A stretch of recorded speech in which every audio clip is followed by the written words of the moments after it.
കൃഷി മാസ്റ്ററിൻ്റെ പുതിയൊരു ലക്കത്തിലേക്ക് എല്ലാവർക്കും സ്വാഗതം.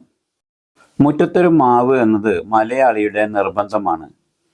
ഇന്ത്യയിലെ ആദ്യം മാവ് പൂക്കുന്നത് കേരളത്തിലാണ്.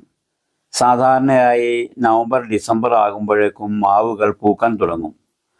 നമ്മളെ വീട്ടുവളപ്പിലെ മാവുകൾ നന്നായി പൂക്കുന്നതിനും അതുപോലെ തന്നെ ഇതേവരെയും പൂവിടാതെയും കായ് പിടിക്കാതെയും നിൽക്കുന്ന മാവുകൾക്ക് ഈ സമയത്ത്, അതായത് ഒക്ടോബർ ആദ്യത്തിലെ ചില പൊടിക്കൈകൾ ചെയ്യേണ്ടതുണ്ട്. അതിൽ ആദ്യത്തേത് മാവിൻ്റെ ബലം കുറഞ്ഞതും അസുഖം വന്ന് ഉണങ്ങി നിൽക്കുന്നതുമായ ശിഖരങ്ങൾ മുറിച്ച് മാറ്റിയതിനു ശേഷം മുറിപ്പാടിൽ കുമിൾനാശിനി പുരട്ടി കൊടുക്കണം.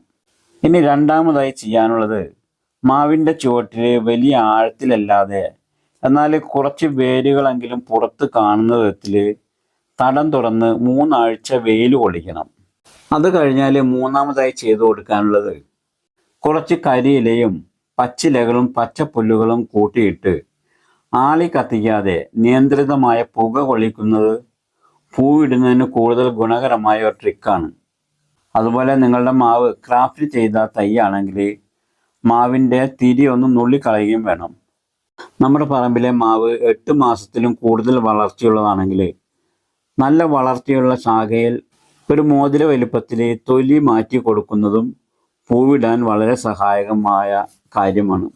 മറ്റൊന്ന് ചെയ്യാനുള്ളത്, സ്യൂഡോമോണസ് 20 ഗ്രാം 1 ലിറ്റർ വെള്ളത്തിൽ കലക്കി തളിച്ചു കൊടുക്കുന്നതും മാവ് പൂക്കുന്നതിന് പ്രചോദനമായ കാര്യങ്ങളാണ്. അതുപോലെ കായ്ച്ചുകൊണ്ടിരിക്കുന്ന മാവുകൾക്ക് കൂടുതലായി മാങ്ങകൾ ഉണ്ടാകാനും മാവുകൾക്ക് കൊടുക്കാനുള്ള ജൈവവളം നമുക്ക് തയ്യാറാക്കാം.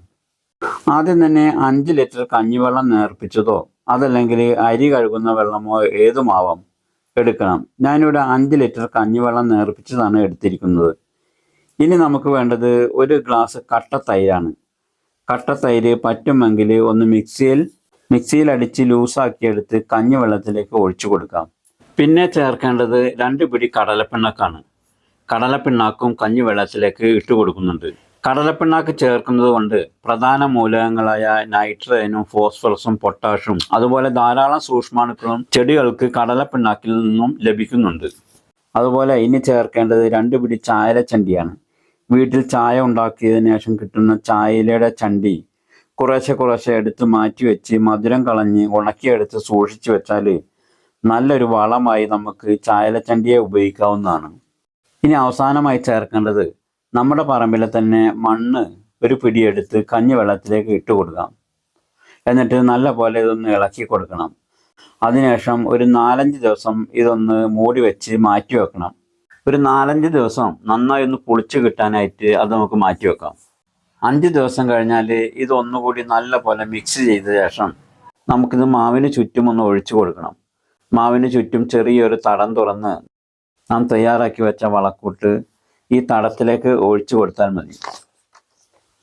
എന്നിട്ട് മണ്ണിട്ട് തടം മൂടി കൊടുക്കുകയും വേണം. ഇങ്ങനെയുള്ള ചെറിയ കാര്യങ്ങൾ നാം നിസ്സാരമായി കാണാതെ ചെയ്തു കൊടുക്കുകയാണെങ്കിൽ ഇതേവരെ കായ്ഫലം ലഭിക്കാത്ത മാവും അതുപോലെ കായ്ഫലം കുറയുന്ന മാവും നിറയെ പൂവിട്ട് നിറയെ മാങ്ങകൾ ലഭിക്കുമെന്നത് തീർച്ചയാണ്.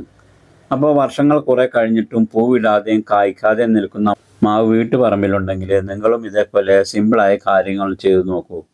തീർച്ചയായും ഗുണം കിട്ടുമെന്ന് ഉറപ്പാണ്. അപ്പോൾ വീഡിയോ നിങ്ങൾക്ക് ഉപകാരപ്രദമായെന്ന് കരുതട്ടെ. ഇനി മറ്റൊരു കൃഷി ടിപ്സുമായി വീണ്ടും കാണാം. Okay, thank you.